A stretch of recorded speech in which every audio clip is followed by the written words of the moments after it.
So we don't have the full picture yet, but things are changing. Like work is changing, organizations are changing, employee behaviors are changing, and the workplace is changing.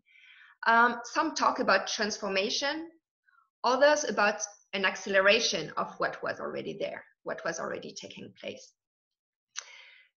What is important to notice with the impact of COVID on the work environment is that it's not just work which is redesigned, but business. And this varies by industry. It's not like there's not just one future of work, it's like future of different works. It varies by industries. Some industries will be transformed, like air travel. Imagine air travel. New processes include less human interaction in the airport, more electronic check-in and controls, hygiene and safety measures, health monitoring, spacing in the aircraft, and so on. Or if you think of teachers, they will spend more time cleaning supplies, or maybe class supplies won't be shared anymore. There will be also spacing in the classroom. The size of the class will be reduced. Social interactions will be less tactile. So the role of the teachers will evolve consequently. Because business evolves, work evolves. Live entertainment, they will have to deal with the fact that customers are now used to more free online entertainment. So we expect business models to change in the live entertainment industry. Hospitals will be transformed, supply chain as well. So I would say work is changing at two levels. It changes because of new regulations and new customer behaviors. Industries are transformed and new processes apply, new roles are defined, so work is changing. And then there's a second level. Work is changing because employees themselves as individuals have changed and have been transformed during the crisis. So they won't have the same expectations tomorrow. Essential workers, they have been largely exposed, and they will ask for more safety, more recognition, more job security, higher salary.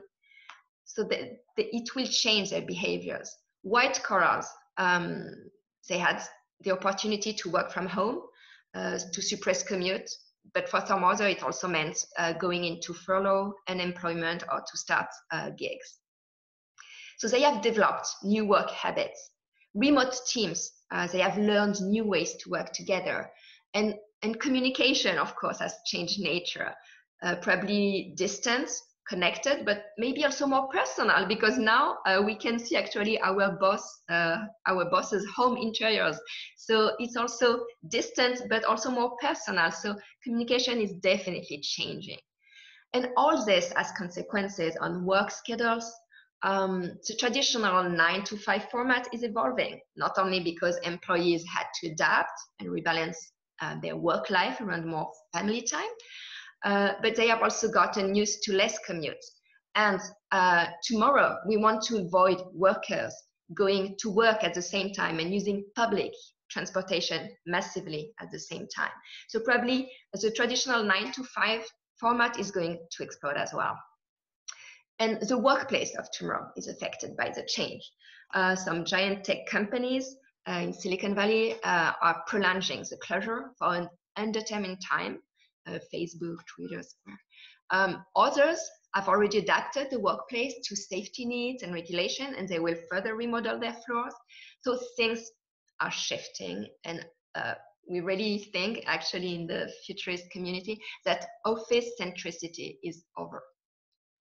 There's also a concept rising, which I think illustrates this. It's a concept of work net, meaning like you work in a net of context. Stephanie Akawi mentioned this in a very nice session from the Recovery Summit, and she explains how the WorkNet is a network of context instead of a fixed workplace.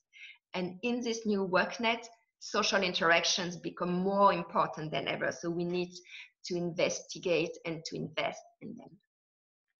So what would be, you're asking, what would be my advice for the upcoming graduates, given all this new context, how to prepare them for the new job market and the new workplace? And I have to say, this is an ongoing question, like we already had it for the past decade, even if the terms were not exactly the same. But it's been like, how do we prepare the new generation of workers for a future of work which is more automated, with artificial intelligence playing a bigger role? And the answer revolved around which are the skills that workers need to develop to adapt to new jobs. I have written a paper on this called Rise of the Machines and the Future of Work in 4 big ideas. And I think I was reading it again. I think it still works today. The reasoning is not that different. First of all, we cannot be in denial. Like, a huge amounts of jobs will be destroyed. I've seen the stat yesterday. It's been estimated at least 50 million jobs. But other jobs will be created, and that's the good news. The second step is, okay, these new jobs, they require new skill sets, and companies need to identify very quickly what these new mandatory skills are. And finally, going backward from these new jobs and these new skills, the question is, how can we prepare individuals from their young age? And how can education institutions include these new skills in their curriculum?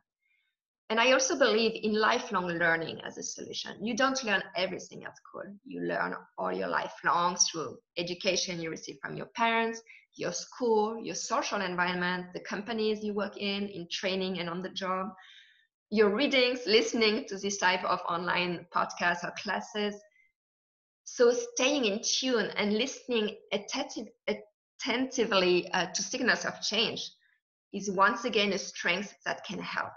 So I am sure we can help graduates develop their future thinking and their foresight skills in order to stay in touch with the moving world, what we call the VUCA environment. So they need flexibility, they need adaptation skills, they need to challenge the existing. And I really think institutions can help by including more future studies in their program.